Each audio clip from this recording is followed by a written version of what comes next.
Good morning, bright and early here in Las Vegas, just before 7 a.m. Teddy covers with the WagerTalk opening line report. Let's talk about what the markets are doing and why they're doing it. Relatively light day on the betting card for Thursday, May 2nd.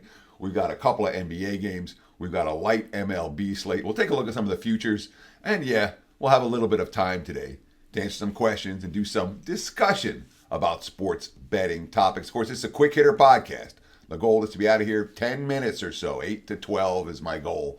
But each and every morning, right here on WagerTalk TV. And of course, some of you will be watching in the afternoon. I know back east, it's already getting towards the afternoon. But this podcast each and every day should be available before 8 a.m. Pacific, 11 a.m. Eastern time. Let's start with some NBA. What's moving the markets, and more importantly, why is it moving, and where can we expect it to go from here? Let's start with the two games for tonight. Interesting line move for Philly and New York. Side really hasn't done much. Sixers opened 3.5. Early money came for the Knicks. It's been holding at 3 ever since. The total looked like it was going to get steamed down last night. Opened anywhere from 200.5, 201, and there was one book that opened 202. Last night was looking at 199s or 198.5s popping up. And then this morning, back up to 200 at a lot of books, even 200.5. So we saw some under money flow initially. Now we're seeing some over money for Knicks Sixers. We talk about the wise guys. Well, clearly there are two different groups on two different sides or totals. And when it comes to this ball game, we're seeing over money after the initial deluge of under money for Knicks and Sixers. In the second game, or it's actually the early game, even though it's listed, I do everything in the rotation order. So that's how my games are listed. That's the way I have my WagerTalk free live odds screen set up. But it's always rotation order. So the early game, which is the second game in rotation order, Indiana and Milwaukee, we're seeing 8.5 pretty much across the board for the Pacers. That total got bet down, and now that too, we've seen a little bit of over money to come back. Last night's NBA games, 2-0 to the over. If you had the under in Heat Celtics, that was tough. I mean, that being said, it wasn't a right side. It wasn't there. Nonetheless, you lose that by a hook or a point, depending on where you got the best of the number. A little bit of a late flurry in that contest sent it over the total, so tough for under bettors. But 2-0 again last night in the association when it comes to overs. So after that initial run of unders to start the postseason, actually the playoffs have been trending over in games 3 and 4. The long-term trends say don't bet a lot of overs, game 5s, game 6s, and game 7s. I believe all three of them long-term 60% plus to the under. Certainly game 6 and game 7 have gone in that way. That being said, Knicks Sixers taking over money this morning or overnight, and the Bucks Pacers again both took under money and both have taken over money since. For Milwaukee, again, nobody expects Giannis to. No, Giannis isn't playing. Lillard is officially listed as doubtful. Middleton and Beverly both listed as probable for the Bucks. I'd be shocked if either of those guys sat in tonight's contest. So that's the two games for today. Looking at tomorrow's contest, again, we've got Orlando and Cleveland. That line hasn't moved a whole lot. 3.5 Magic as home favorites, and total sitting at 200. There was some initial under money in that ball game. Haven't seen much since. And we've got a number up, a virgin number up. You know, the opening lines, I like to call them virgin numbers because they haven't been bet into yet all that much. Virgin number for Dallas and the Clippers. Mavs minus 7.5. Total anywhere between 207 and 208. Really haven't seen much movement on that game just yet. We'll have to monitor the status of Kawhi Leonard. Obviously, he an impactful player when it comes to the point spread. He's officially listed as questionable for Friday. The series opener between the Nuggets and the T-Wolves been pretty much sitting since yesterday. 4 for Denver at home. Total sitting 207.5, 208 in that range. Really hasn't seen a whole lot of movement. There was initial bets on Minnesota. There were some 5s at the open. Those got wiped out right away. And since then, it's been 4 and just sitting at 4. We look at the series prices real quick. Knicks in the minus 350 to minus $4 range against Philly. And again, with 2 games left in a series, if you want to take the dog, I always yell at people, don't bet the lazy way. Don't bet the lazy way. With 2 games left, if you want the dog, you can take them. It's basically the dog, the underdog in the series.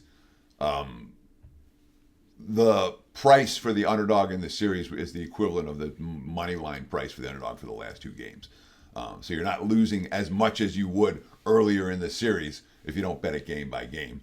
But anyhow, Philly take back in the plus 250 to plus 300 range. If you like the Sixers to win the series, my whole point is that I wouldn't argue with taking Philly at plus 300 right now.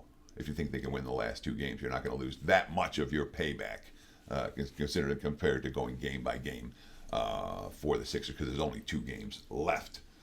The one other series worth noting, the Pacers-Bucks is minus, Indiana's minus 800. I know there are people out there taking flyers on Milwaukee at plus 550. If they steal tonight's game, obviously they get game 7 at home. They could have, we've heard Doc Rivers say they could have Giannis and Lillard back. So there's probably dumber bets to make than the Bucks plus 550 to win the series. That said, I think Indiana's going to close it out tonight, and I want no part of Milwaukee.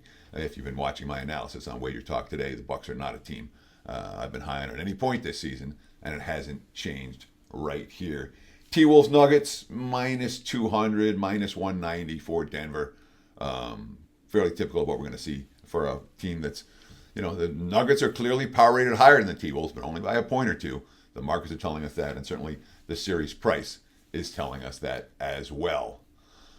Whew! All right, there's some NBA for today. Listen, we got a great special, and I'm not a guy that spends all my life hyping, all right? But I'm freaking hot right now, all right? We won the last 8 in the NBA. 16-5. That's 8 in a row. 27-13 the last 40. Above 58%, counting every play every day in the NBA since 2022. It's more than 225 units of profit during that span. The sport's been good for me. It's been good for the clients. We're running really good. And baseball's been hot as well. Again, we swept the board yesterday. 31-17 in MLB. Bottom line is this, all right? I'm not going to hype records. You want to check out my records? Check out the page, wt.buzz/TC. It's my homepage over at WagerTalk.com. I do want to let you guys know about this great special. It's called Lucky 7-Eleven Special. You get 11 days of picks for the cost of $7. Don't buy a play. Buy a package. I do have a 5% big ticket play going today in the NBA. 5-1 with the last 6. And again, that 8-0 NBA run. 5-0 with the last 6 big tickets. 8-0 with the last 8 in the NBA. Don't buy the play. Use this package instead, the Lucky 7-Eleven Special. Get 11 days of picks for the cost of $7. It's like getting a $69 3-day pass and a $39 1-day pass for free with this offer. It's about $9 per day per capper. You can get $9 per day for my plays for the next 11 days, or you can buy the single big ticket 5% winner for tonight.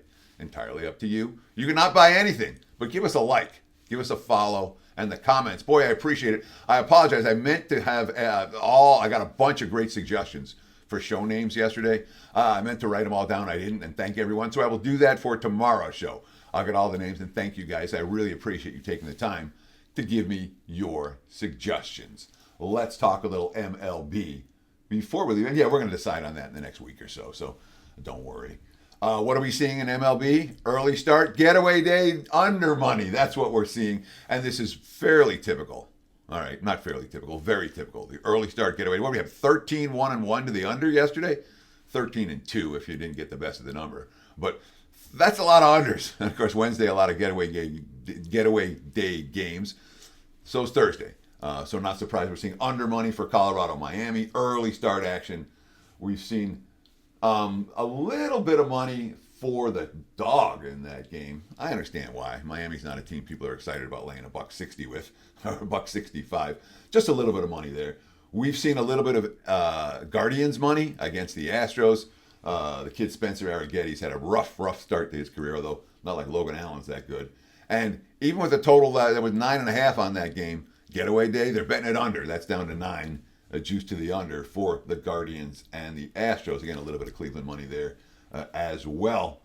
We've seen some over money for San Fran, Boston. Nobody trusts the starters, and the weather looks like it's good hitting conditions. But Nothing significant there, but again, those are nines, and now it's 9.5, which we don't often see for early start getaway games. And nothing but Rangers money in early MLB action. Texas as high as minus 215, the opener there in the minus 190, minus 200 range. Thank you so much for taking time out of your busy day to watch WagerTalk TV, to watch the opening line report. We'll do it again tomorrow. Between now and then, enjoy the games and best of luck with all your wagers. Cheers.